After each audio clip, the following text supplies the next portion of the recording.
meeting to order at 6:30 now. Roll call. Hang on, let me get yours. Festerson. Here. Goodwin. Here. Harding. Here. Hug. Here. Melton. Here. Rowe. Mr. President. Here. An affidavit of publication is on file, and a current copy of the Open Meeting Act is posted in a white binder on the east wall of Legislative Chambers. Good evening and welcome to the public hearing for the 2026 City of Omaha Budget and Capital Improvement Program. I am pleased to see so many citizens here tonight willing to provide input on the recommended budget. Tonight's public hearing is conducted in accordance with the requirements of the city charter.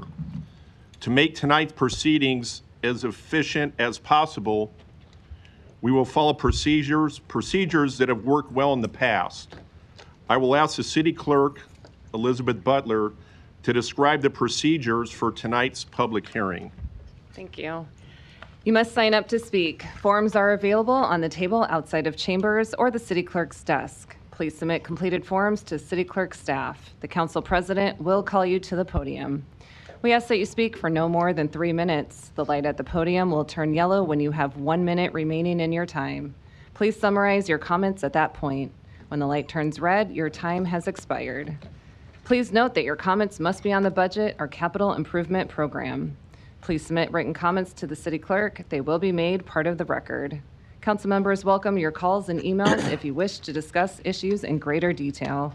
I will also note a copy of the Finance Director's budget presentation is available at this desk. If you would like a printed copy of the presentation, please come see City Clerk staff.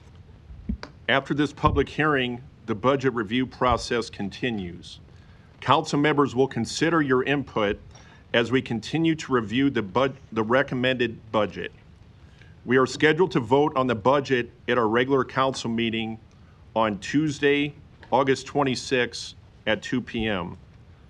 I ask everyone to be considerate of your fellow citizens by focusing your comments on the budget, staying within your allotted time, and being respectful of the views that may differ from yours.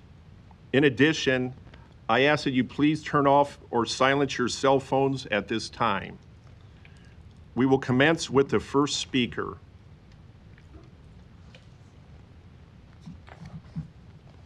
The first speaker tonight is Miss, and forgive me if I get your names wrong, I'm doing my best. So the first speaker tonight is Miss Jeanette Taylor.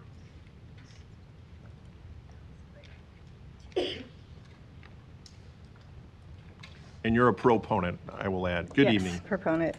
Jeanette Taylor, I am the CEO of the Women's Center for Advancement. And our address is at 3801 Harney. I am a proponent of the proposed budget, and honestly, it's just because, as it is, I don't have a lot of details on some of the money that was moved around on the budget. The WCA is slated to, it's proposed that we get $40,000 in support of our hotline. So we provide a 24-hour, 7 days a week hotline for any victim of domestic violence, sexual assault, or human trafficking. I'm basically here if you guys have any questions about the work that we've done with the WCA, the work that we're doing with the city. We've been a partner since the 1970s, and yeah, that's pretty much what we do. Any questions, comments? Thank you. Thanks. Our next speaker is Julian Andrade.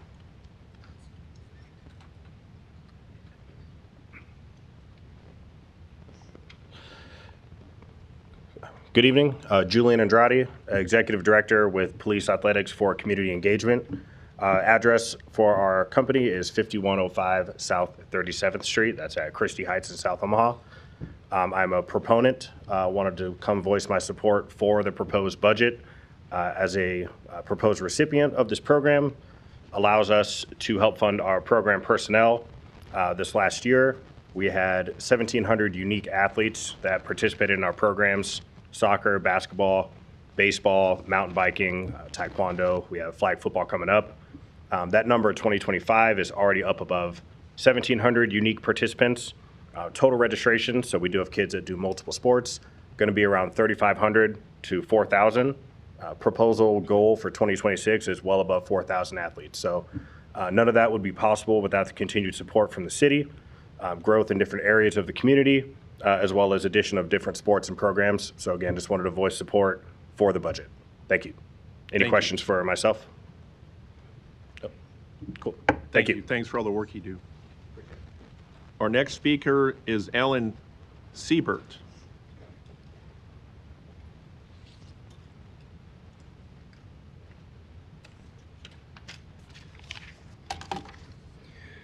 Alan Seibert, 5537 North 140th Street, Omaha, Nebraska, 68164. I have a few comments and questions regarding the budget. Page 9, second item under specific revenue policy objectives. Why should the local taxing effort of other cities be a major consideration in determining our tax rates? Page 13, City of Omaha budget summary. In the by department section, police and fire funding for 2026 show increases of 13% and 18% respectively. I expected to see increases in their budgets because of the recent efforts to fill vacant positions. I hope the increased funding is put to good use. A few lines below, there's a department labeled Other Budget Accounts Miscellaneous. That department is getting $17 million more this year than last year, which is a 32% increase. This is a big increase and a substantial amount of money being spent on some ambiguous department called Other Miscellaneous. Also on page 13 in the by source of funds section, Tranquility Capital Construction is having $9.9 million cut from its funding. That's a 35% reduction. I thought this improvement project was approved because it was supposed to bring more significant new revenue to the city. There has already been work done in that area. Does it all stop? When opponents to the streetcar voiced their concerns, one of the responses was, there has already been work done. Did something change? Is that funding going to other projects? Just above that item is Levi Carter Park. Its funding increased from $145,000 to $1.6 million. Did funding get shifted from Northwest Omaha to the new Port Authority? Pages 15 and 17 show that the balance carried forward has remained the same the last few years. The city's tax rate has fallen during that time, but not this year. Why not?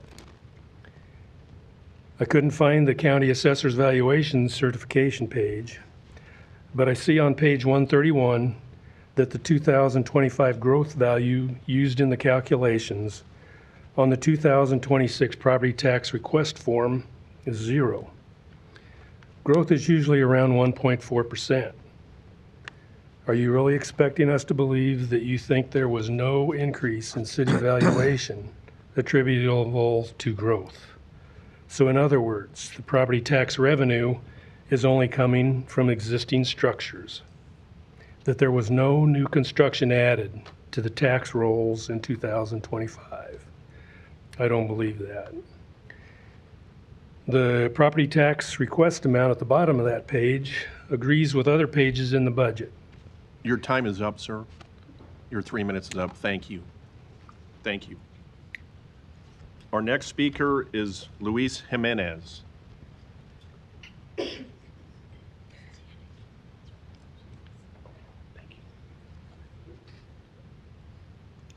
Luis Jimenez, 2709 Dewey Avenue.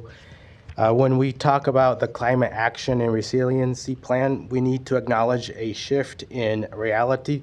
The fight against pollution is no longer just about mitigation, it's about extraction.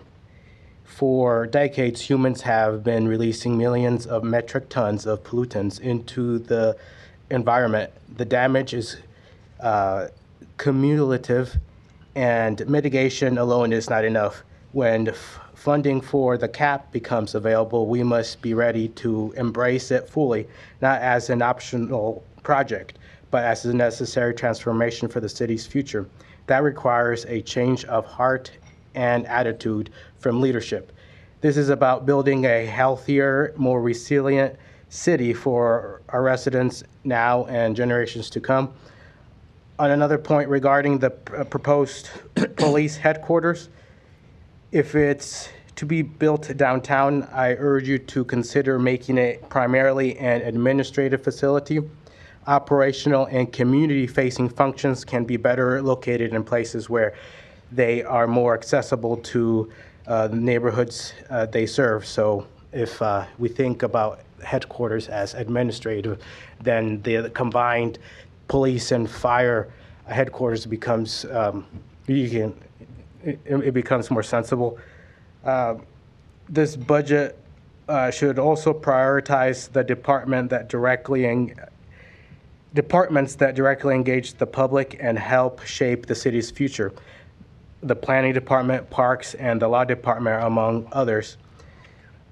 These departments need the resources to increase community engagement and the staff to make the engagement meaningful. Investing in these areas improves transparency, builds trust, and fosters a sense of shared responsibility for the city's direction. And I hope that Mr. Runhug's sharpest critics will give him the space to lead the community that sent him there, so he can make good decisions. Thank you. Thank you. Our next speaker is Mr. Trevor Towie.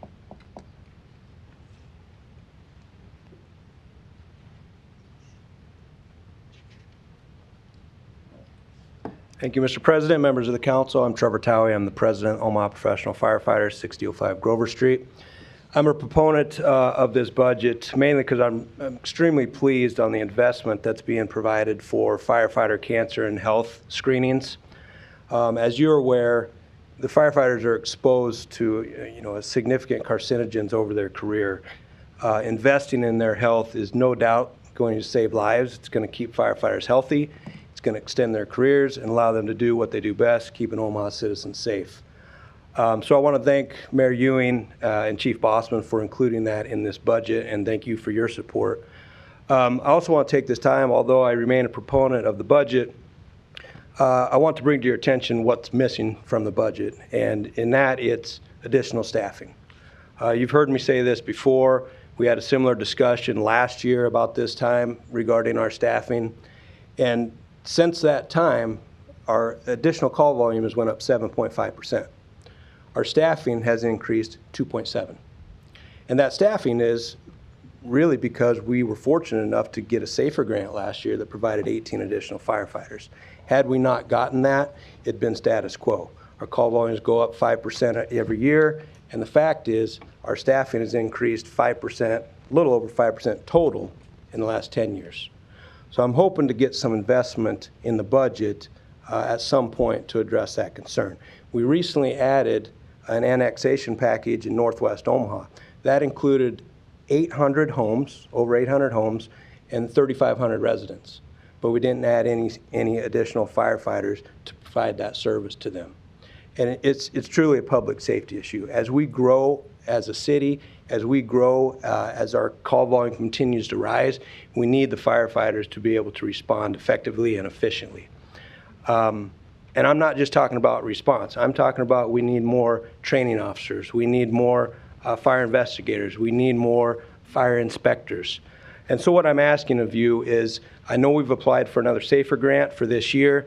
If we do not receive that, I ask you to consider finding a way in the budget in 2026 to address those needs. And I thank you for your time tonight. Thanks, Trevor. Our next proponent speaker is Melissa Neuenfeld.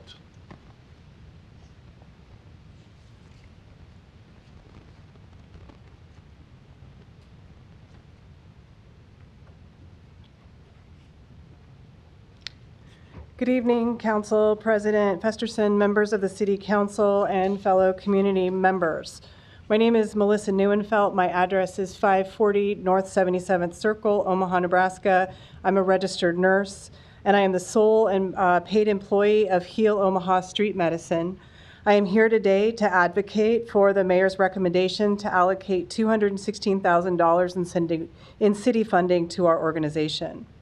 In just 3.5 years, Heal Omaha has become a vital street medicine program. Street medicine is a specialized healthcare model that delivers compassionate, patient-led care directly to individuals experiencing homelessness in their own environments. We address profound health disparities, recognizing that housing is fundamental to human health, Instead of forcing people into a traditional system that has often failed them, we meet them where they are, on the streets and in encampments, to build trust and provide care on their terms.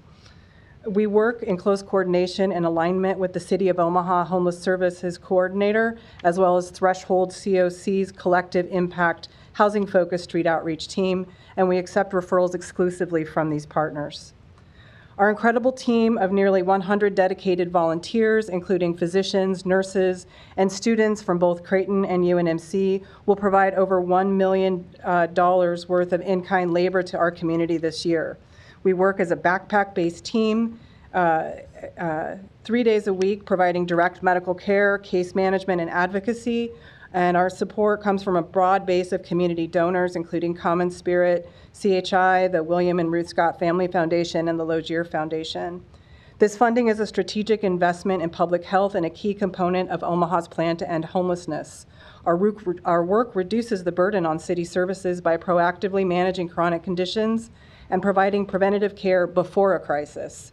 This leads to fewer emergency calls and hospital visits and increases patient engagement with housing case management. Ultimately, our approach helps to improve health outcomes and reduce systemic inequalities. We play a crucial role in our community's public health goals. We collaborate with the Douglas County Health Department on overdose prevention, and we are developing a partnership with both the health department and a local outpatient clinic to provide prevention and treatment for sexually transmitted infections, including HIV. This collaborative approach helps us to meet our patients' complex needs and improve overall community health. A thriving street medicine program is also a powerful tool for attracting the next generation of healthcare professionals. Medical and nursing students increasingly choose schools that offer hands-on opportunities to the emerging specialty of street medicine. This grant will not only enhance our service delivery with a community health worker, a volunteer manager, and an additional vehicle, but it will help attract talented new students to our local medical and nursing schools, strengthening our city's healthcare future. This grant is an investment in public health, public safety, and a more compassionate and resilient Omaha. Thank you for your time and consideration, and I can answer any questions. Thank you.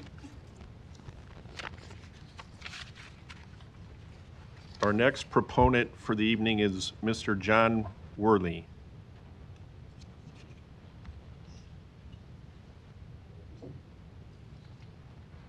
Okay, thank you.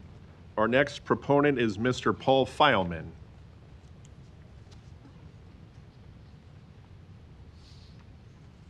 Good evening, Paul. Hi. Paul Feilman, 317 Clear Creek Drive, Utan, Nebraska. I wanted to take an opportunity to talk just briefly about an opportunity that I think the City Council has and the city that would be really innovative and could really affect budget, as well as some of the issues that the previous speaker just talked about. I think her information dovetails closely with what I wanted to talk about tonight. It just basically reflects an email that I sent to you guys this afternoon, and I'll just read it briefly.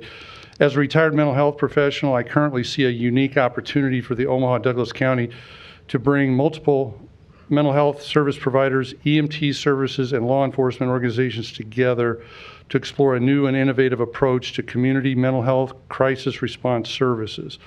This model could support families in crisis and unhoused individuals, as well as individuals with severe chemical dependency crisis. I've attached information regarding the 5-year-old model being successfully used in Denver. The attached video describes a recent request from the program, STAR, to the Denver City Council to expand their innovative approach. I've attached several other links to local mental health crisis response programs here in Omaha, and I've communicated with them. Please consider facilitating a multi-organization meeting to explore whether Omaha could benefit from such a similar model in Omaha. What the model basically does, usually you have this dichotomy of law enforcement and fire whenever you call 911. The model in Denver has really expanded. They've got 15 vans now. They're staffed with an EMT and a licensed mental health practitioner, and they've been able to divert a lot of calls, and the information that I gave you in the email takes pressure off both EMTs in the fire department and takes pressure off the police department, and then allows for collaboration with other organizations like the program that they just talked about, but there's numerous other ones that just brings more people together to look at the mental health crisis piece of things. So thank you. Thank you. Our next proponent for the evening is Miss Erin Porterfield. Greetings, thanks for having me. My name is Erin Porterfield. I'm Executive Director for Heartland Workforce Solutions, 5752 Ames Avenue. We are grateful to be included in the mayor's budget presented to the City Council. Heartland Workforce Solutions is a backbone organization that leads and connects our public workforce system partners, also connecting career seekers with industry talent needs. Boy, that is a changing landscape right now. Our companies are telling us they're not sure what's next. People are coming to us wondering what are the career opportunities that they need to connect with, not just for the next job, but also a career ladder. And I would say that our whole community in our state is looking for how do we level up? How do we escalate our meaningful manufacturing, our healthcare, our construction trade systems? Heartland Workforce Solutions leverages these dollars to bring more dollars to the community, whether that looks like federal dollars, additional dollars, local foundation dollars, additional grant dollars to meet the need. You can depend on Heartland Workforce Solutions to listen and respond as the landscape changes. So we are a proponent of the budget, and thank you. Thank you. I don't have any other sign-ins for proponents. Is there any other proponents here that didn't sign up that would like to come down and speak? Okay, seeing none, we'll now go to the opponents. The first name of the evening is Sydney McNeil.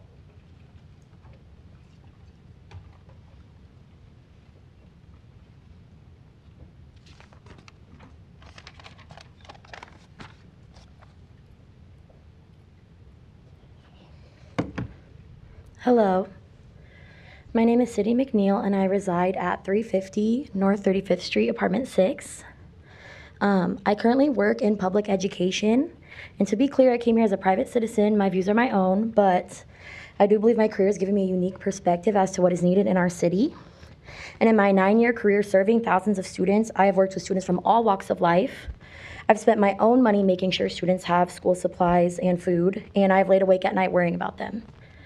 I work in North Omaha, which is where the highest amount of evictions are concentrated in the city.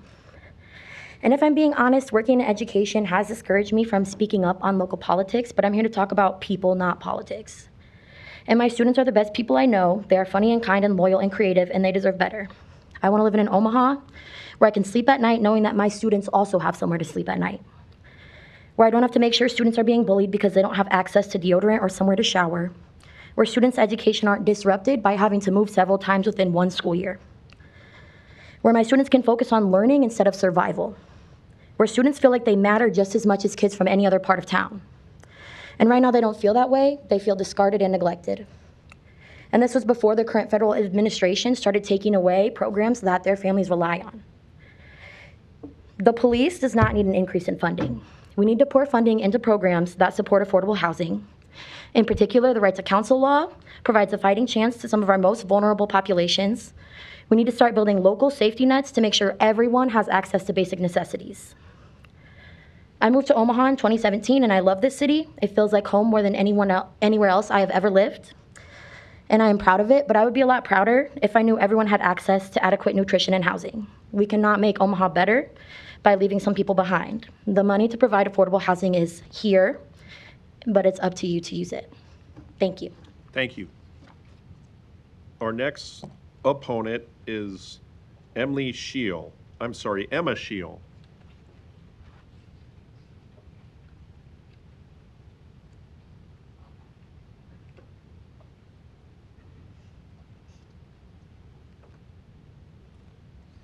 Hello, my name is Emma.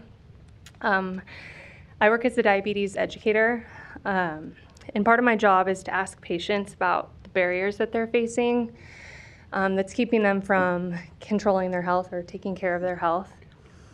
And so many of the people I talk to are dealing with housing, food insecurity, lack of transportation, disability, lack of insurance, so many things like this. These are basic needs that our society is already kind of falling short at meeting.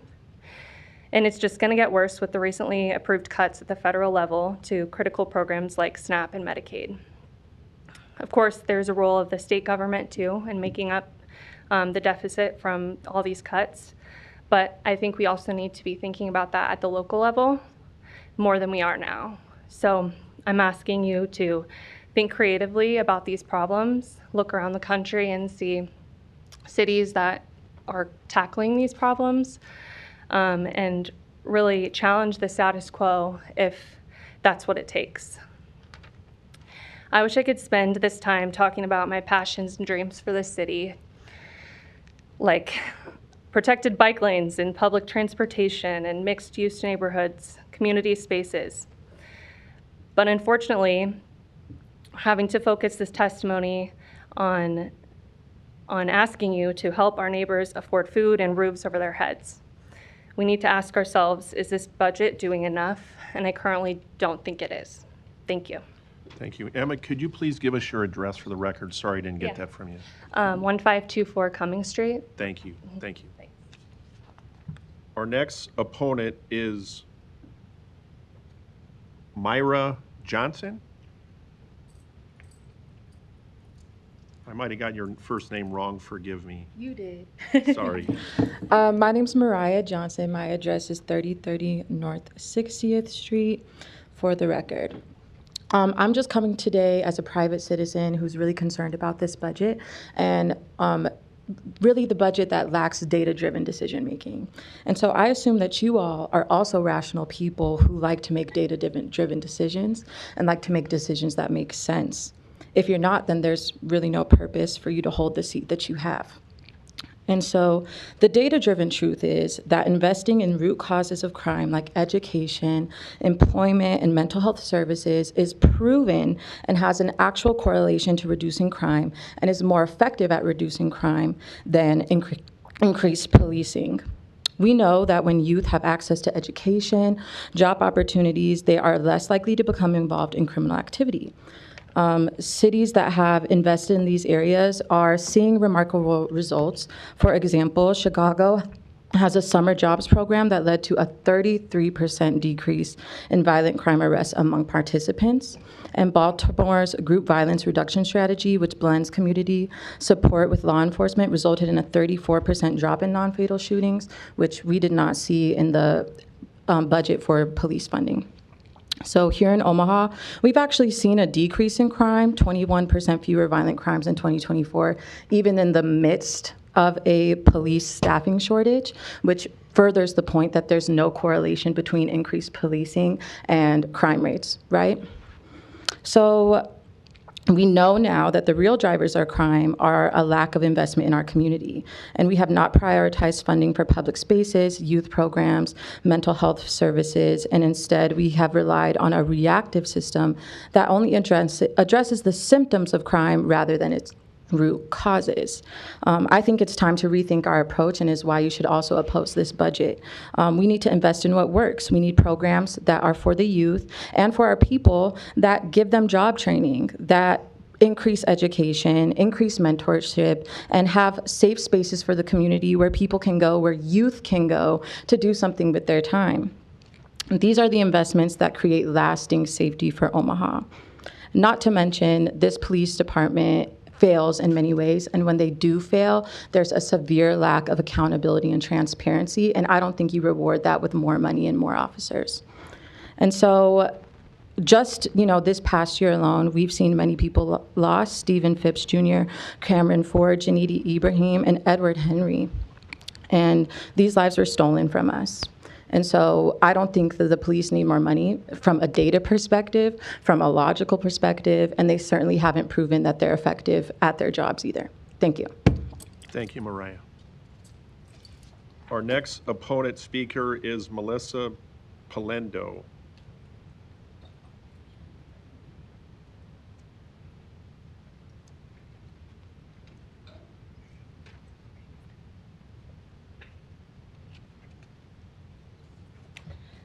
Thank you. My name is Melissa, 416 Walnut Street. I am a founder of a nonprofit called Opulence, but I am coming as a citizen. I was here earlier at the initial hearing. I do want to call out the city for process. I don't believe that the process is being handled fairly and efficiently as far as marketing of these types of meetings and things of that nature. I would like to see maybe a part of the budget going towards that. In addition, let's talk about marketing. Okay, HR earlier mentioned that they were going to market and recruit for jobs. There's a lot of empty departments, directors, police. They're mentioning looking for police officers outside of Omaha. We do not need people coming from rural Iowa or even rural Nebraska into places like North Omaha who do not understand our culture, or even the people they're speaking to. So that needs to be addressed, or maybe there's not an adjustment in funding. A lot of the young ladies that came here were talking about solutions. Well, there was a few meetings here in North and South Omaha in regards to the poverty elimination plan that the Senate required the city to do some research.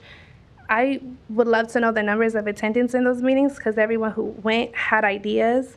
And then it's my understanding that there is no place in the budget for the Poverty Elimination Act. So again, we have solutions, we have the answers. We're not listening to your constituents because they're there. It's plain to see.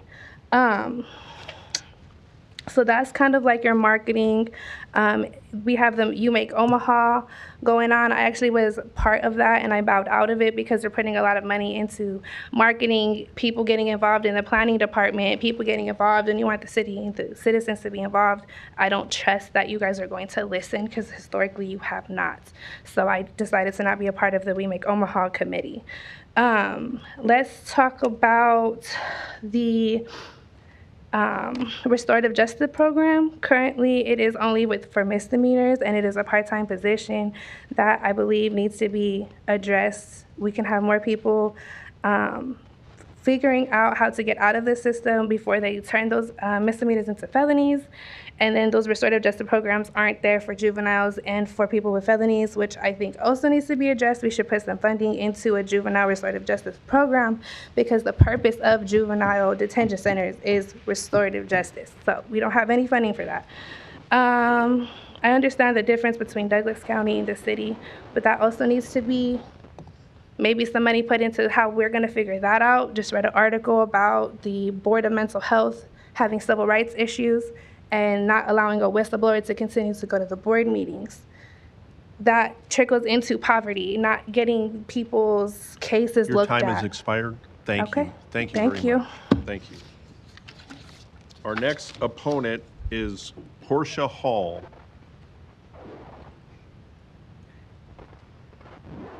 No, okay. Okay, thank you. Next opponent is Doug Kagan.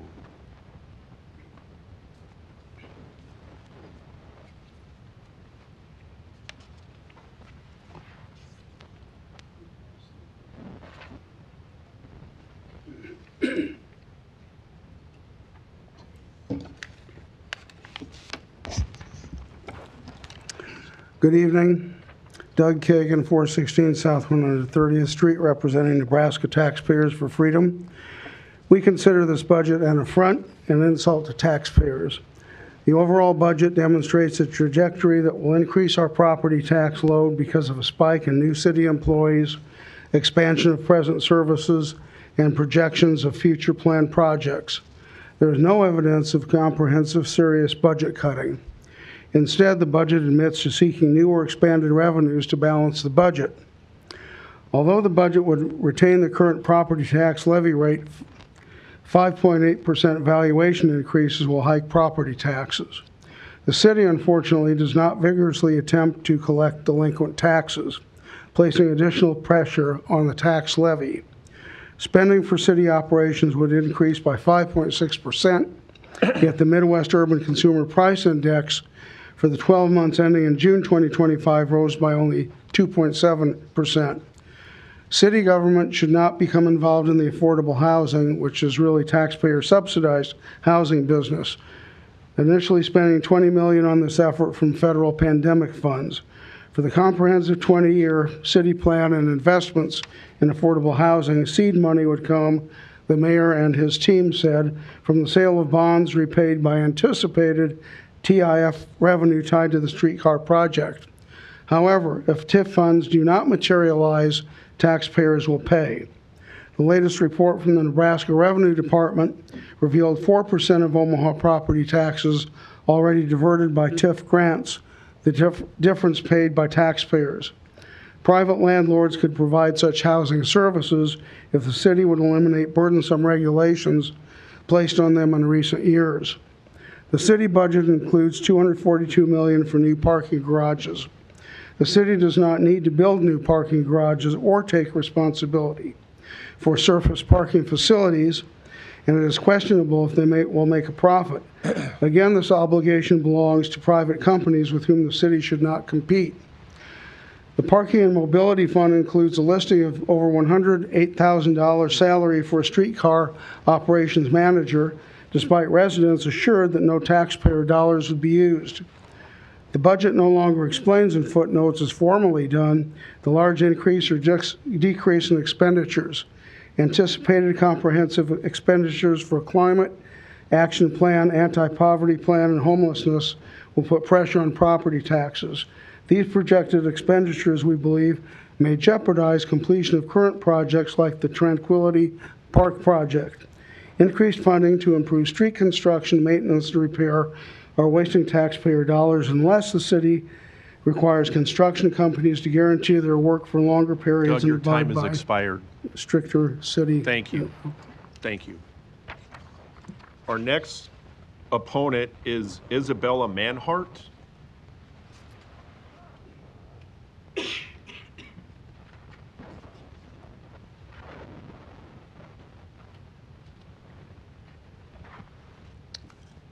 Hi, I'm Isabella Manhart. I have an address waiver, but I'm a constituent in District 4. I have a few things that I want to address with the budget today regarding transparency and accessibility in our city. I've heard a lot of people talking about the police budget, and I'm concerned about that. This morning, actually, I was woken up at 5 a.m. by a man who was screaming in the park across the street from my house. And it was really clear he was having a mental health crisis, and I was concerned about his safety and the safety of my neighbors. But when I looked up who to call, I found out that the OPD's Behavioral Health and Wellness Unit only has one email that's not monitored 24/7, and there is only one mental health correspondent per precinct. So I didn't feel confident that calling the police would make anyone in my neighborhood safer, including this man, and I didn't. But that really shouldn't be the case. It should be easy to know how to keep your neighbors safe, especially since the police is set to get a nearly $27 million budget increase from the general fund this year. And as far as I can tell, this money is not doing anything to solve problems like the ones I encountered.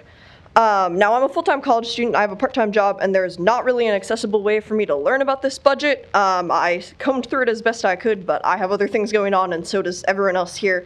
I did get this 2026 budget highlights about 30 minutes ago, and I really wish this had been posted somewhere for citizens to see before this very evening, when this is our only chance to talk about it.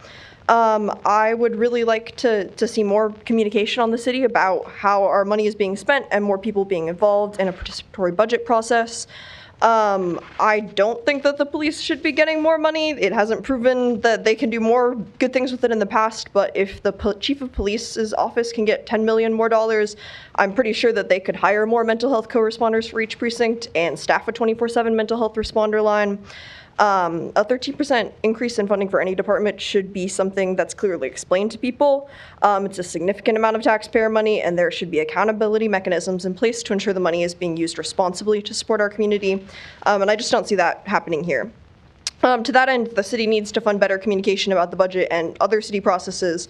The city budget is on a separate website from the CIP, which is on a separate website from the city council agenda, which is on a separate website from the city clerk, where you need to go to get an address waiver. And our mayor doesn't even have a publicly listed direct email. So I'm just at a bit of a loss. And I was looking around today, and I found the Public Works website has actually been updated, and I thought it looked really nice, so congrats to them. But I want the rest of the city's websites to be updated. My last concern is about the cover of this budget. We have beautiful renderings of our new library on 72nd and Dodge, but that's one of the most dangerous intersections in the city. It's set to open in 2026, but on those renderings and in this budget, there is nothing about creating a more safe pedestrian environment there. I think that the city needs to put in a pedestrian bridge. There's 50 crashes a year there. Vision Zero identified it as a high injury network. And I think that if we're going to put a public service there, we need to make sure that people can get there safely. Your time has expired. Thank you for being here tonight. Thank you. Our next opponent speaker is Stephen Dickerson.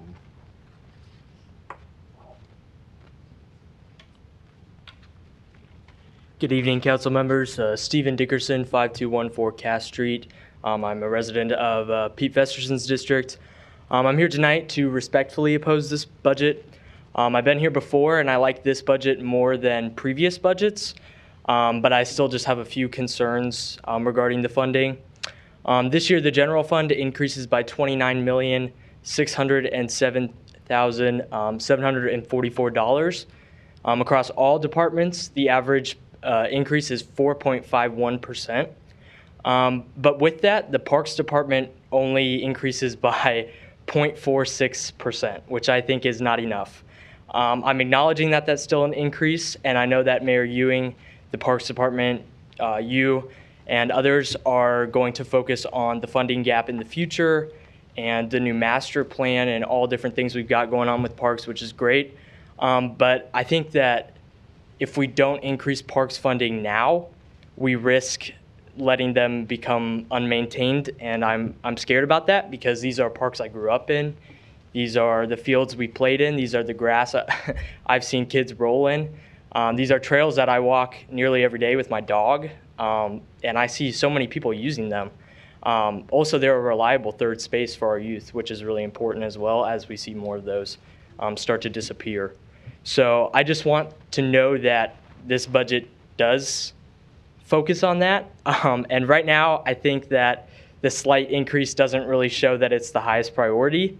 And so if the parks can go without significant investment, you're telling residents that as they have to adapt to the extreme heat, the heavy rainfall, the damaging storms, just like we saw last weekend, and all these other realities of a changing climate, and you're just saying, okay, a 0.46 increase is fine, which I think is all right, but it could be better. Mayor Ewing and you guys as council members have done a fantastic job of prioritizing public safety. And I want to see that public safety strategy become more comprehensive because it should include parks as well. It's not just about response, it's about prevention. Parks increase social well-being, they increase, they reduce crime, they cool our neighborhoods, they do all sorts of great benefits at a relatively cheaper cost than other solutions. So I'm just asking you to potentially reevaluate the parks funding and just look at if there's any ways we can do that. Of course, fiscally responsibly and efficient as well, because those are the main priorities. Thank you. Thank you. Our next opponent is Kira Britt.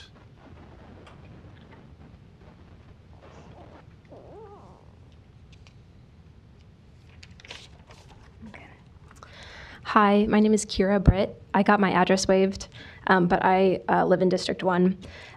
First, I'd like to say I am disappointed that Omaha only provides one night every year for us to testify on the next year's budget. Many of your constituents would probably like to participate in this process, but are not available tonight.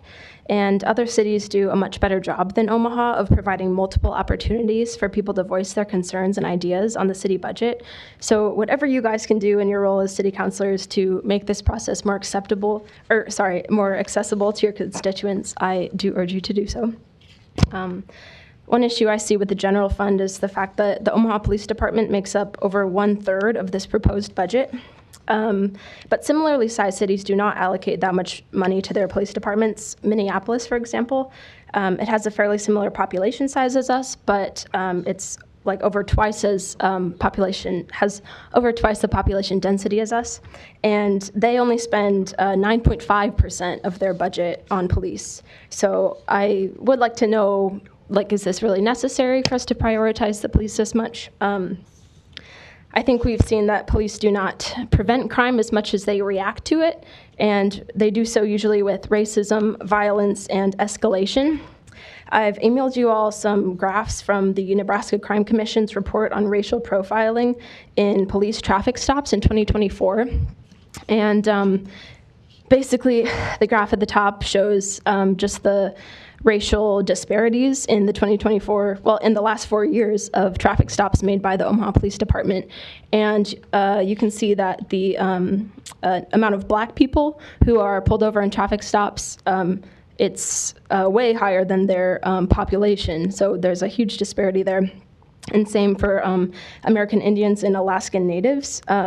They make up way more traffic stops than they do population-wise, which is concerning because they only make up less than 0.5% of Omaha's population. So there's clearly some issues with how, some deep issues with how the Omaha Police Department is conducting their business. There's some clear racial profiling going on there. And additionally, I'm really concerned about just how every time an Omaha Police Department officer wrongfully takes another person's life, there are frequently no consequences. And in fact, they might just get hired as a sheriff at the courthouse next door. So until the Omaha Police Department takes responsibility for trigger-happy officers and holds them accountable for racist behavior, I do not think we should increase their budget this year. We must address these issues and not just keep throwing money at it. I would like to see more investment in programs and spaces that prevent crime from happening in the first place. One example is parks. A study from 2020 from the University of Virginia found that well-maintained public parks and other green spaces Your time has expired. Okay, reduce urban gun violence. Thank you for being here tonight. Thank you. And I want to put the names of the next 3 opponents, just so if you want to come down, get closer to try to keep the process moving. Our next speaker is Larry Storer, followed by Daniel Cook and Gab Rima. Mr. Storer, you have the mic. You need my address? Yes, please. 5015 Lafayette Avenue, Omaha 68132. Hello again today. I'm against everything on the budget right now because of we don't really know how much of this budget money is from grants that may disappear all of a sudden, federal or state or private organizations that we are beholden to because we get money from them. Those are the people that decide whether those grants will survive or not. So a lot of people in this room may get really surprised when the clawback, a term that is coming in quite frequent, particularly from the federal government, that we want our money back because you didn't spend it the way you were supposed to. That comes from private organizations too. They control you because they give you their money. We are the people you're supposed to serve, not them. Now, when they want their money back because they're not getting their fair share out of you, these people are going to be pretty mad because they can't get money from you because it's all gone. Programs that don't work, stop spending it. Grant money that may disappear, stop accepting it. If you can't do it with the cash and the city funds, then don't do it. Stop them. Forward Nebraska is an organization run by a well-known physician and educator in Nebraska.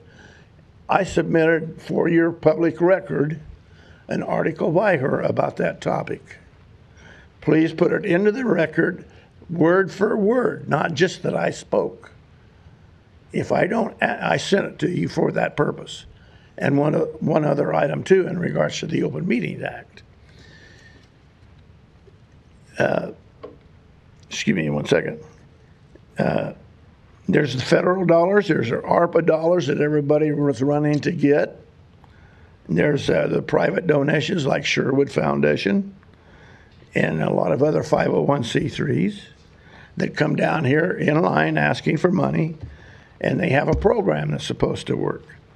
But when that program doesn't work or the money's not there, there's going to be a lot of disappointed people that those services are no longer available to. So start cutting back now and say no to a lot of those things. Now, I was here earlier today because things were not clear about what the earlier meeting was about.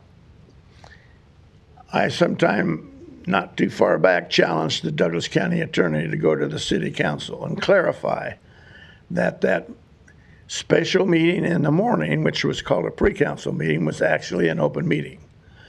the meeting this afternoon was also an open meeting under the Open Meetings Act. Larry, your 3 minutes is yes, up. Thank you. But you people do not Thank you, understand the Larry. Open Meetings Your Act. 3 minutes is Thank up. you. Thank you. Our next speaker is Daniel Cook, followed by Gab Rima, and third in line is Mary Royers. All right, good afternoon, Council. My name is Daniel. I live at 2739 North 47th Avenue. First off, I would like to mention how the budget is 470 pages long, which is genuinely insane.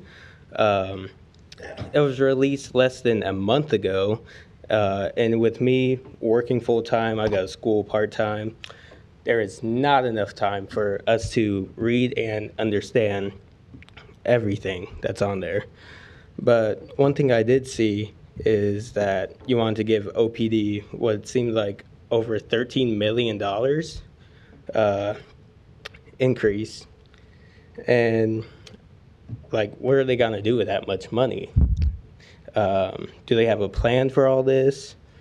And what have they done to prove that they need this money? In my opinion, I think they should be budgeting better with the money that they have. Like, they don't need those flashy join OPD cards that they have sitting out front. And they especially don't need car wash memberships, which they spend a lot of money on. Personally, I think they should put together a presentation and ask for money instead of them just getting money, because they don't deserve it.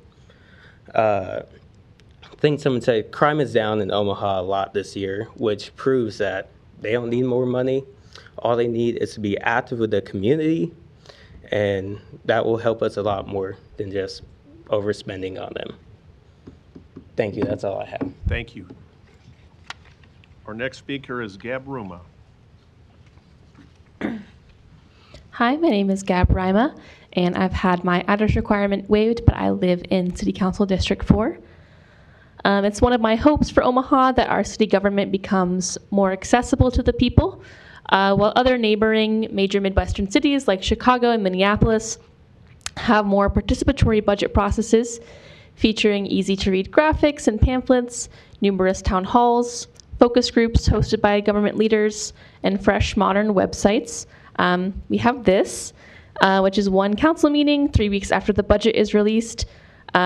We get the budget at the same time as you do as our city councilors, and I think that there's a much earlier window for us to be included. As far as I'm aware, no city leaders do active outreach to actively seek out constituent feedback and make sure people know that this hearing is happening. So our government processes are often opaque and inaccessible, which is why I would love for a small portion of this budget to be dedicated further to constituent services and communications to help make things more accessible. This fund could be used to do more surveys and focus groups, to include people at earlier points in the budget process. The budget is, sort of a many-month process, but the public only gets to know about it for about 1 month. And just helping with access needs for constituents who wish to be more involved.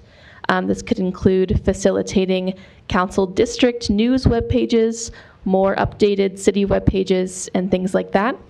I think you will find that more Omahans than you realize are deeply interested in the goings-on of our local government, but simply just don't know where to get started, and that more Omahans would speak up if someone was dedicated to ensuring that the city more thoroughly considered our lives and needs by doing outreach, and by maybe choosing not to schedule important meetings for important dates in our city calendar, like the day before OPS starts back at school, which is today. And I want to second and uplift the voices and ideas of my fellow Omahans who are here tonight, ensure that I also support funding for the Right to Counsel initiative, for an effort towards making even more progress on our climate action and resilience plan, community-centered mental health initiatives, and some of the other wonderful ideas you already heard tonight.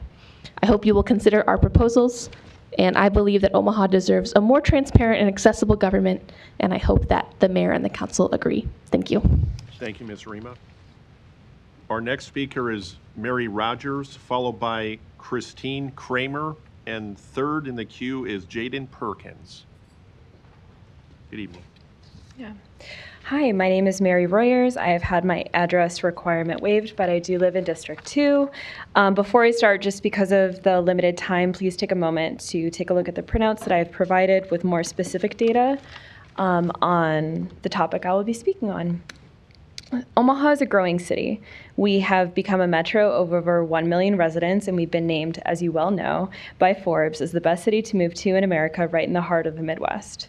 We've become a city of innovation and change. So let's talk about how to keep our city safe and how to build trust between the community and the city itself at a time of heightened tensions. I'm asking you to commit to a community-centered solution by investing a percentage of the police budget towards expanding the pre-existing infrastructure of the Omaha 360 Violence Intervention Program and making adjustments to achieve the success that Baltimore has seen over the last 3 years since initiating a new operation model of their own pre-existing program. That's at the very top of your handout.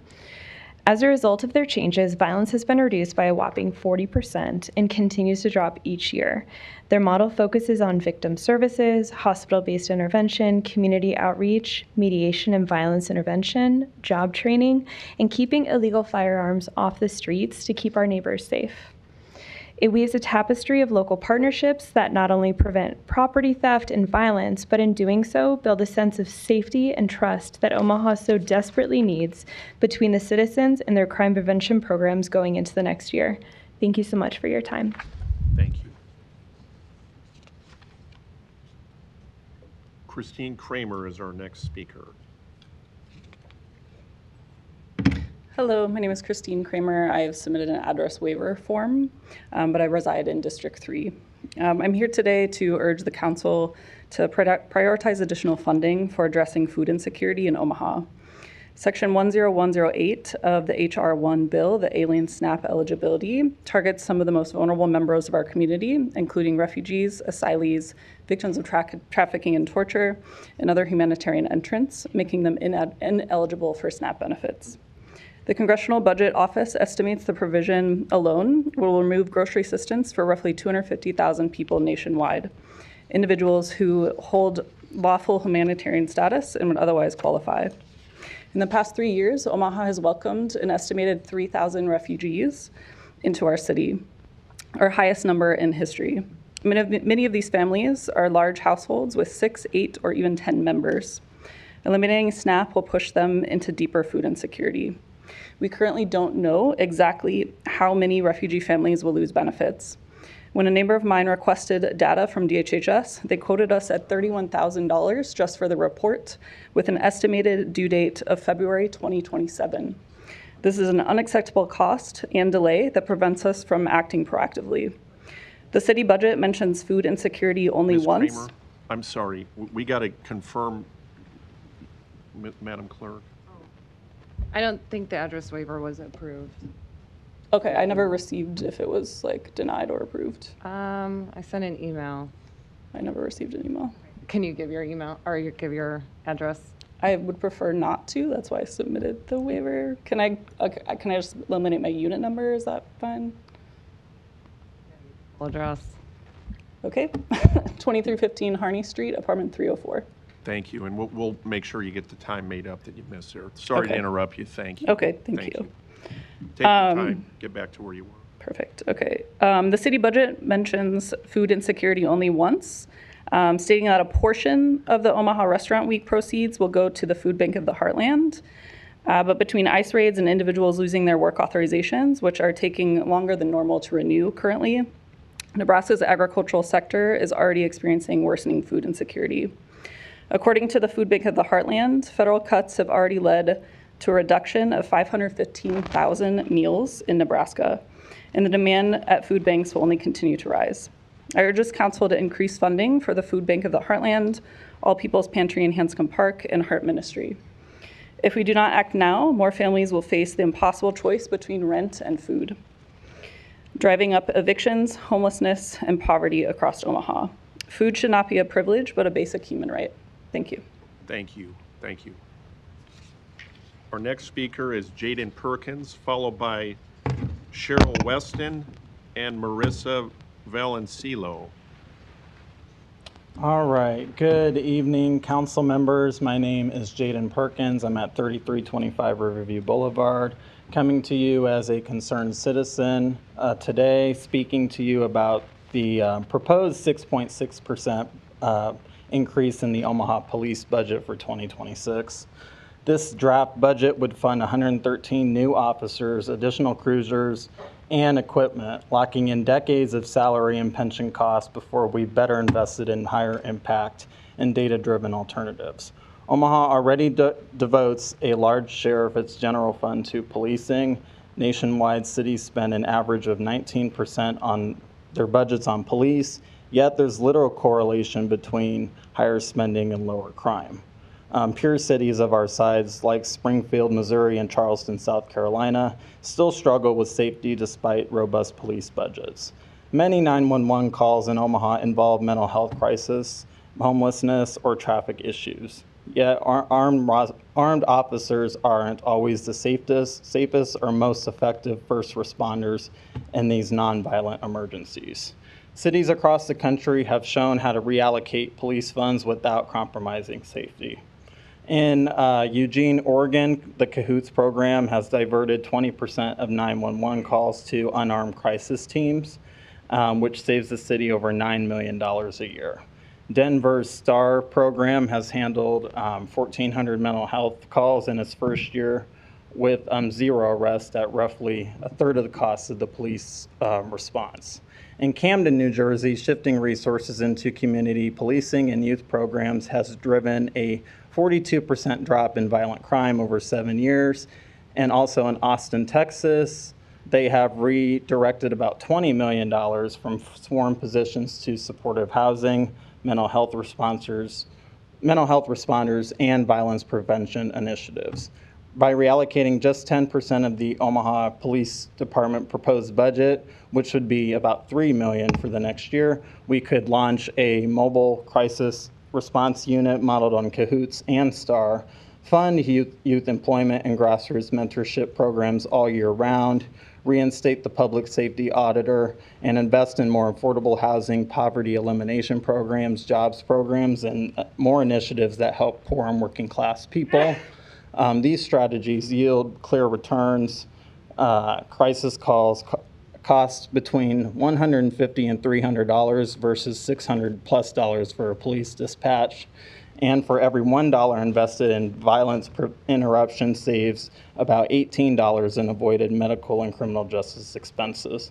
I respectfully ask you to pause headcount growth for 2026, maintain core operations, and redirect the marginal increase to these evidence-based interventions. Time. Thank you, Jane. Okay, thank you. You very much.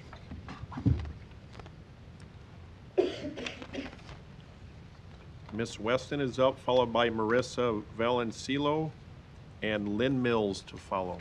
Good evening, Cheryl. Hello, I'm back. Haven't seen me for a while. Cheryl Weston, 1822 Omaha Street, Omaha, Nebraska, 68110. To the Omaha City Council members, the request for strategic budget adjustments, advocating for cultural training and community policing. First, I would like to be very clear. We are not requesting you to defund the Omaha Police Department. We are asking you to review the increase of the allocation. As residents and community advocates, the North and South Omaha United Coalition asked you respectfully to request your consideration of this regarding the allocations towards public safety, community well-being, and effective police strategies.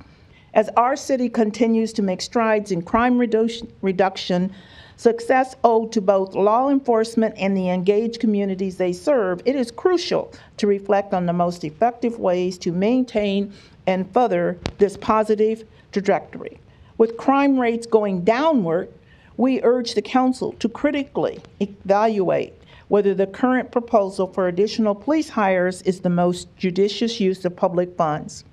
Instead, we asked and proposed that we seize this moment of relative stability to invest more substantially in culture, training, innovation, community policing initiative Things such as bring back the Omaha Police Youth Program called the Explorer. Culture competency training equips our officers with the skills and sensitivity needed to serve Omaha's increasingly diverse population. Training goes beyond basic awareness. It fosters empathy, effective communication, and mutual trust, laying the foundation for relationships between the law enforcement and the community they serve. Similarly, community policing empowers officers to act as partners and problem solvers rather than just simply enforcers. This approach has been shown in cities across the country to increase public safety while reducing the likelihood of misunderstanding and adverse incidents.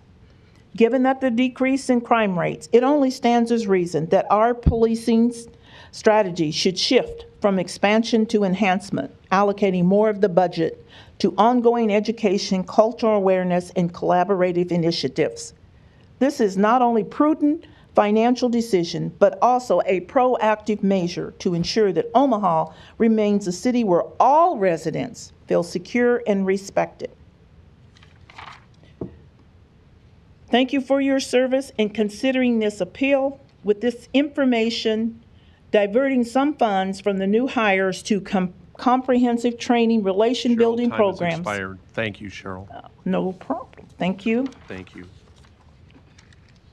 Marissa Velocilo, I don't know if I got that right. Good evening, I'm sorry.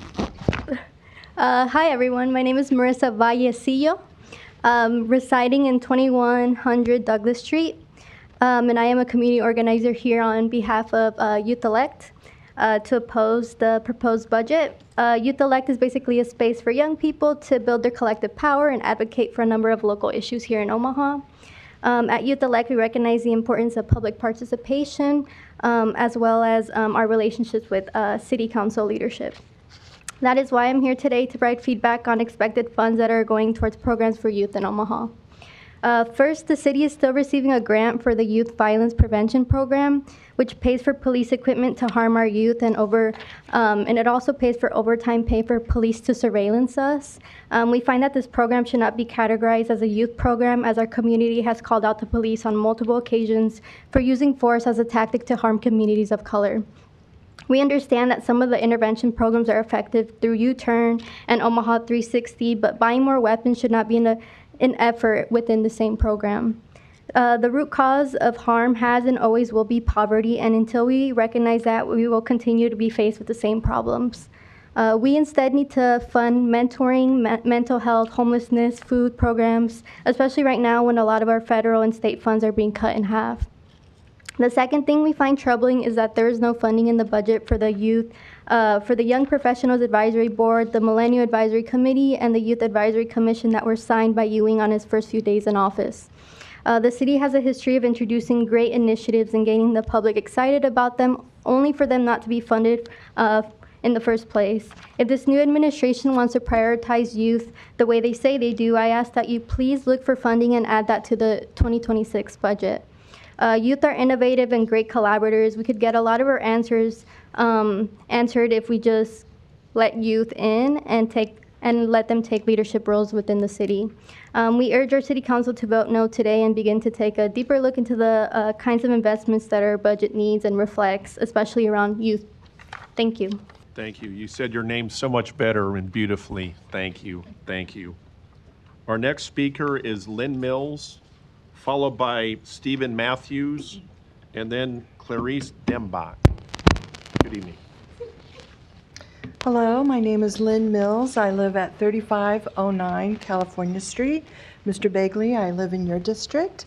I am here to speak in opposition to the proposed police budget. I believe a portion should be reallocated to our homeless coordinator, Tamara Dreyer, and to Mayor Ewing's new homeless task force to create a collaborative outreach strategy. Some of the funds could be used to hire staff, provide trauma-informed training to police and other city departments that come in contact with our homeless population.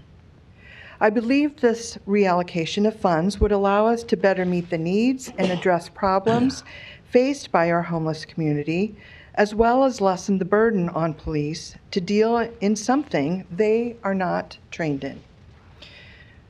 Criminalization of homelessness only serves to destabilize already vulnerable communities and increase community tensions. The city needs to start building relationships based on trust. With proper funding and resources, we may finally be able to access the root cause of our homeless in Omaha. Thank you. Thank you.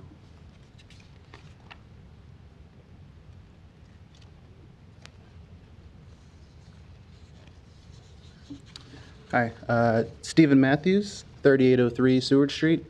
Just a concerned citizen. I came here as an opponent to the police budget, and I was going to explain like how there's an aim to have 113 new officers, 30 new cruisers, and how that increase in budget doesn't correlate to an actual reduction in crime, but that's already been explained. I was going to kind of talk about the Behavioral Health and Wellness Unit and why that's currently not showing a large amount of success because of how it's currently funded and how it's currently going out with police units right now, which is kind of counterintuitive to the idea of actually having healthcare professionals go out to handle things, but that's already been mentioned. I was going to discuss Denver Star, and I moved here 3 years ago from Dayton, Ohio, and we have a similar model there.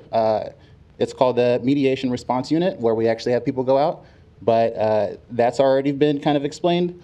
I kind of realized from sitting back there, there's a lot of like heavy data-driven models that show how to reduce crime and why like nonprofits and other groups in this city that I've grown to like love actually help and like alleviate a lot of concerns that are happening, whether it's like at households, mental health panics, issues on the street. And it really seems like the push for this budget is to kind of fulfill like a promise through a campaign, and I think that money can go towards, it could go towards parks, it could go towards, here, I wrote something down. It could go towards parks, it could go towards human resources, it could go towards the fire department. I mean, we just had someone up here saying they don't have enough people. I just really implore you, like, we have a new mayor, we have a new city council, and I think this is like a really good opportunity to actually move towards these models that have been proven to like work time and time again. Having more cops on the street is not necessarily going to, it's objectively not actually going to lead towards a data connection towards dropping crime. So that's it. Thank you. Our next speaker is Clarice Dembach, followed by Jonathan Renteria, and then followed by Maureen Piper.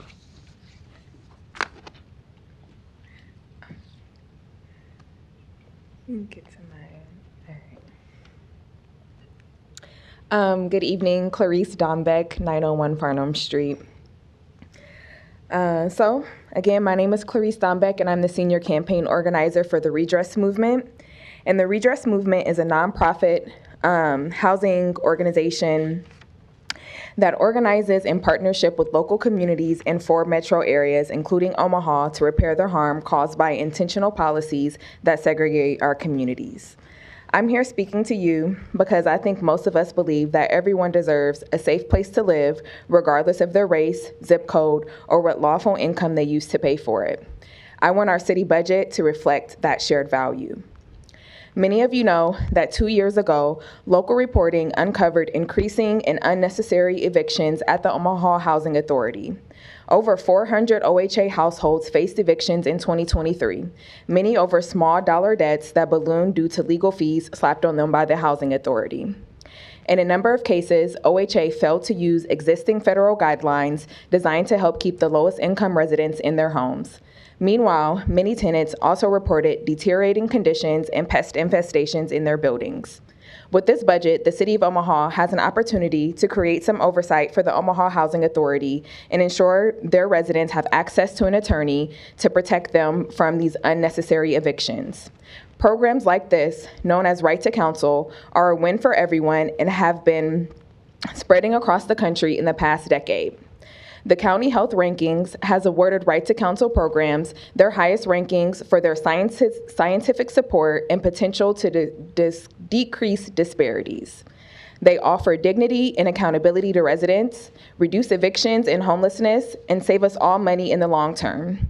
In fact, Stout, a financial analysis company, has done several studies estimating the cost and benefits of providing a Right to Counsel program, and every report has found that cities and states save far more than they spend by avoiding costs around shelters, healthcare, foster care, and other social safety net services. At the Redress Movement, organizing to protect residents from displacement is part of how we fight segregation, and it is only becoming more necessary at the local level as we watch the federal government work to dismantle our safety net and our basic rights.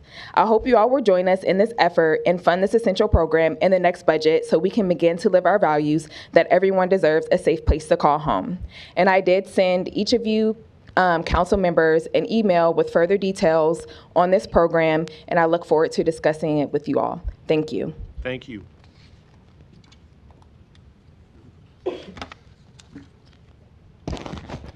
Hello, my name is Jonathan Renteria, 4334 South 26th Street. I'm here to testify against the human rights and relations portion of the budget specifically. Right now, at the federal level, we're facing attacks on local governments, local institutions, organizations that have a focus on DEI or any kind of anti-discrimination practices or policies. One thing that I want to see the city do is invest more resources, more personnel in some anti-discrimination policies, programs. In South Omaha specifically, we dealt with a immigration raid, just 2 months ago, and there has been a direct impact as far as business and people going out into the community and spending money. That is not okay, and we should be doing more as a city to offset some of the negative consequences of the federal policies. So that small and emerging business program within the city, the Human Rights and Relations Department, that would be important to invest in to make sure that people get the city contracts or are part of that pipeline and they're not left like by the wayside while everyone else gets all these big city contracts for these big developments, these big projects. And also make it so that if people are dealing with discrimination in whatever area it is, healthcare, employment, and housing, they have a city resource and advocate that they can reach out to, because we don't necessarily have anybody in our corner right now in South Omaha. We reach out to like our representatives, our senators, the governor, but there's nothing protecting people in the short run. So I ask you guys today to change the appropriated or recommended personnel on the human rights and relations from 12 to something higher that could support some kind of auxiliary program or some kind of referral where like people can have mediation so they don't have to be scared just to leave their house to go grocery shopping, to apply for housing. Like, people are in desperate situations, not just immigrant populations, but in general, as the social safety net is getting cut, and different populations will be discriminated in that process, and more people may rise to the top, other people will keep getting left behind and further behind. So that's my testimony. Thank you. Thank you. Our last speaker is Maureen Piper. Good evening. My name is Maureen Piper, and I reside at 3820 Jones Street in District 3. I'm here today as a private citizen to oppose the proposed city budget for 2026. As a lifelong Omaha resident, I have serious concerns regarding what is prioritized in this budget versus what is ignored. I am here today to ask the council to divert excess funding for the police department into projects that will more sustainably protect public safety, including a right to counsel program for public housing tenants and pedestrian and cyclist infrastructure. As has been explained by many other folks tonight, a right to counsel law was already passed by the state legislature in 2024, granting all Omaha Housing Authority tenants the right to a full relationship with a lawyer in the event of eviction proceedings. This law would give every tenant a fair shot against predatory practices and greatly reduce turnover rates in public housing buildings, creating a stabilizing effect on the underserved and vulnerable communities where these buildings stand. However, despite being recommended in the Housing Affordability Action Plan approved by members of this council, the program remains unfunded. By Omaha Housing Authority's estimates, the program would cost approximately $1 million annually. The current proposed budget suggests a disproportionate increase in police funding by nearly $13.5 million. While police merely respond and react to crime after the fact, countless studies have proven that reducing barriers to stable housing actually prevents crime, protects the physical and mental health of our community, and saves money over time. Councilors, I urge you to reallocate at least $1 million from the bloated police budget to cover the cost of this program that has already been passed into law by our state legislatures, and prioritize protecting our community with proactive policies that are proven to actually work. I would also like to take this opportunity to urge the council to consider funding more projects to construct and improve infrastructure for pedestrians and cyclists. Public transit and cyclist infrastructure are key pieces to a healthy and sustainable city. Walkable cities and usable public transit systems also attract and retain young adult residents. However, these options are currently inaccessible. Many people have reported unmaintained and inaccessible sidewalks, a lack of crosswalks, a lack of lighting and seating at bus stops, and a measly selection of bike lanes, none of which are currently protected from traffic with any form of barrier. Every Omahan deserves to have mobility and safety regardless of what mode of transit works best for them. Instead of perpetuating cycles of poverty and crime through excessive criminalization, it's time for you to invest in meeting the needs of your constituents and healing our communities. Thank you. Thank you. That concludes the sign-in sheets for the opponents. Is there anybody else that wants to speak in opposition of the budget that did not sign in to our desk tonight? Please come up and give us your name and address. And then you can come next, please, ma'am. Good evening. My name is Tyler Engel. I'm at 1415 North 52nd Street. So when I came here tonight, I didn't expect to be in agreement with the gentleman from Nebraskans for Taxpayer Freedom over here, but he's right. We're planning on spending $300 million, this year on parking garages and parking facilities after having spent $207 million last year. On top of that, after the police and fire budgets, the main part of this budget every year is roads and road maintenance and new road construction. And so we've talked a lot about the police budget, and that's been covered, but I think maybe the part that isn't as well known is that roads budget. And so the previous speaker talked about brain drain a little bit.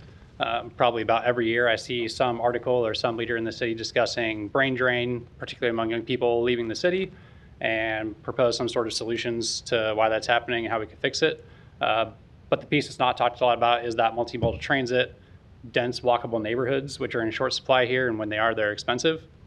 Action on climate change. We have a new climate action plan, which is great, but there's little to no funding in this budget for it.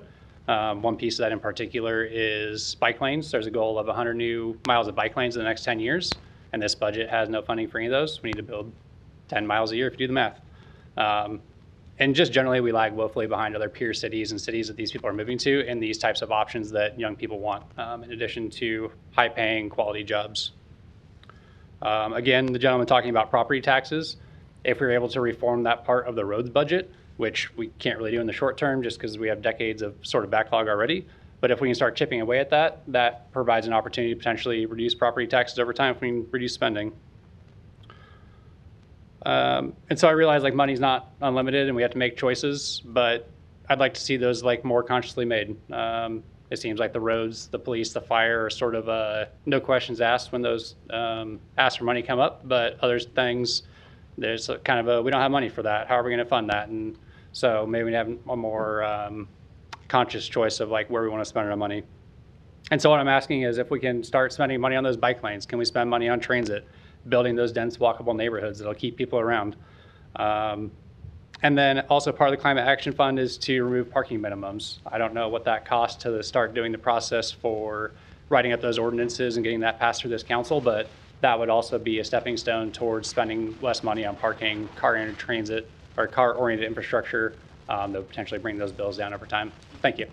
Thank you. Ma'am, did you want to speak? Yes. Please.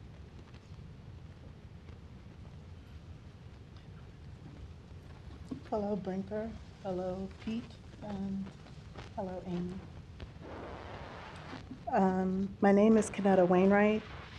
I don't have an address, so I guess I am the person that everybody keeps speaking for, so I decided to come up and speak for myself.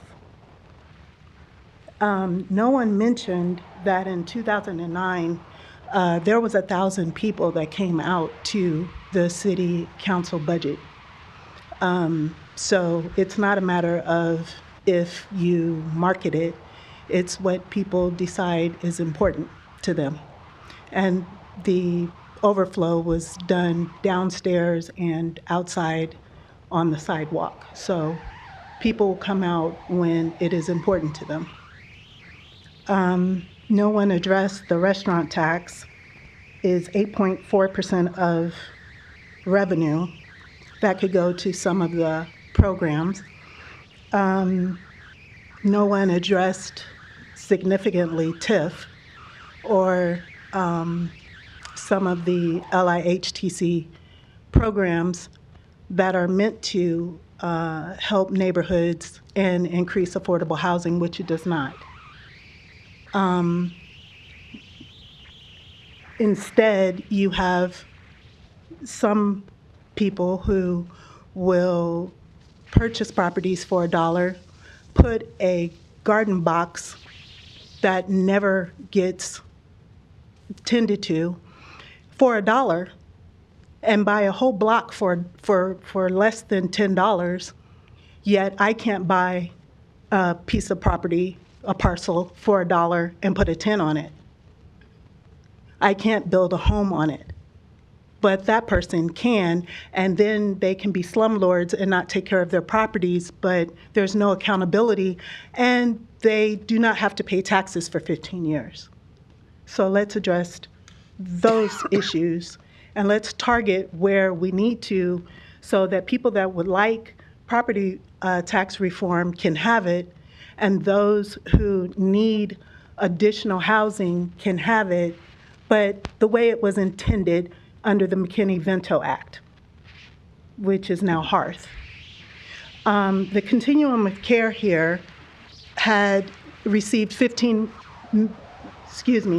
to $16 million for homelessness. There are access points, coordinated entry system. I went to several of them, and they don't exist, but they get money for it. So let's address that when we're addressing city council and talking about the budget, and Ma'am, your time has expired. Your 3 minutes has expired. Thank you. I'm going to ask, may I have one The 3 additional minutes minute? I can't give any more time. I got to be fair to everyone. I'm sorry. Thank you very much I for thought being here since tonight. I was the person that everyone was talking about, Thank you. I would- got to ask you to step down now. That's so we okay, can move Mr. on. Begley. Thank you. Amy, I hope Thank you heard me. Is there any other opponents who would like to speak that did not sign in?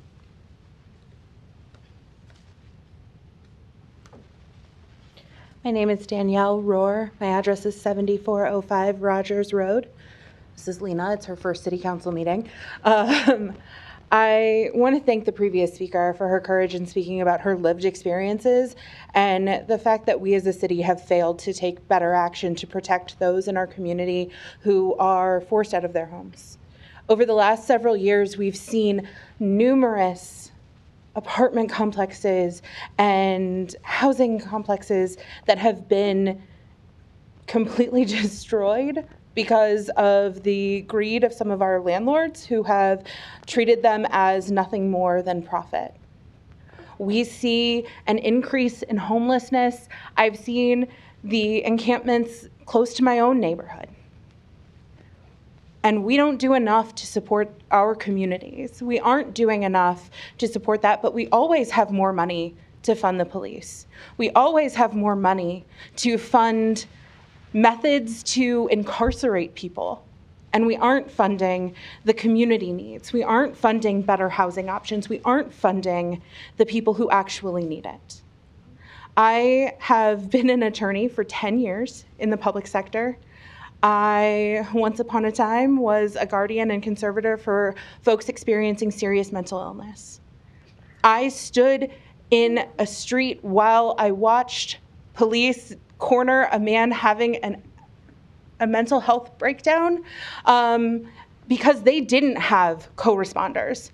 and we're not funding enough of that. One of the speakers earlier discussed that there's only one person who's doing that, one email address that's not monitored 24/7.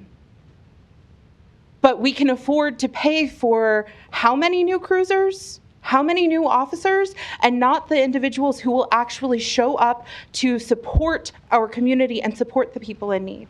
I also heard one of our previous speakers talk about the need to fund better parks and better community spaces. If we want our youth to not end up in incarceration, the best way to do that is to ensure that they have safe options available to them. When I was a kid growing up in Omaha, our community centers had after-school programs, had classes, had education that we could attend. The community center in my neighborhood no longer exists. We have so much more that we could be doing instead of investing in a system that continues to target particular communities within our city. Thank you. Thank you. Is there anyone else that has not spoken in opposition and would like to speak?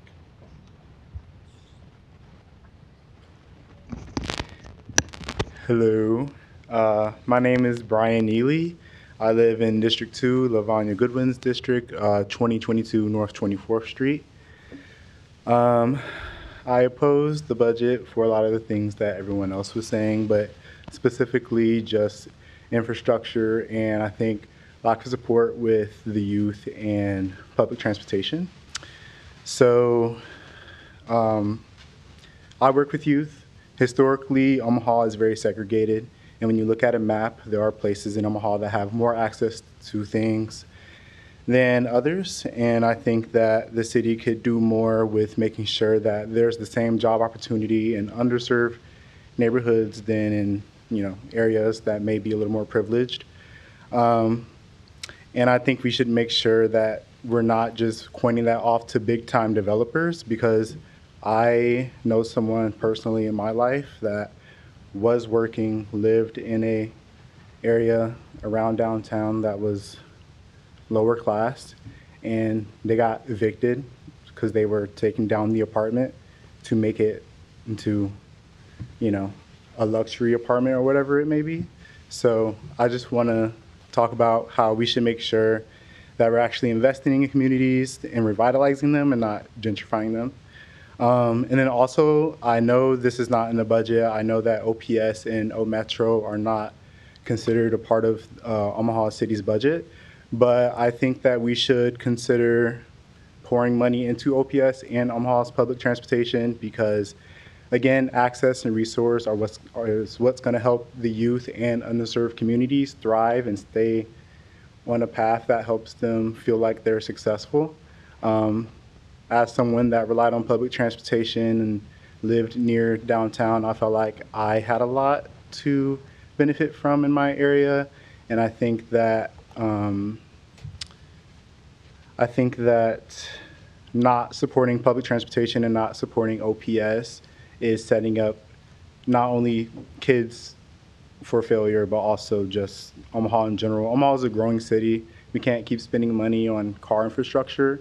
We need some kind of system outside of driving, like buses and public transportation, that's going to help people feel like they can get to where they need to go safely and adequately and not worrying about if they're going to be late, XYZ. But yeah, I just think that we should make sure we're considering the youth and public transportation, and also make sure that we're not letting gentrification fix neighborhoods.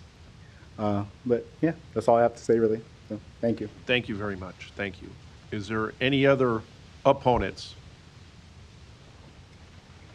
Good evening. My name is Michaela Atkins. I reside at 5735 North 33rd Street, District 2. I wasn't prepared to come up and say anything. I just have a sneaky suspicion that you all will likely pass this budget with no regard to what any of us have said today. And that disappoints me that I have that expectation of you, because you all are put in positions to serve us and to be responsive to our needs. And time and time again, you guys have continued to fail to do that. So if you're going to go ahead and continue to pass the budget, we hope that you allocate some of your $50,000 in your discretionary funds that each of you city council members get to some of the solutions that were presented here today. You all don't even have to put the solutions together. You just have to simply put your money where your mouth is and invest in them. And that's it. Thank you. Thank you. Is there any other opponents here this evening? Any opponents? Seeing none, that closes our meeting for this evening. Do I need to get a motion in a second? Roll call. Festerson. Goodwin. Harding. Yes. Hug. Melton. Rowe. Mr. President. Yes. Motion passed 7-0. Meeting is adjourned at 8:05.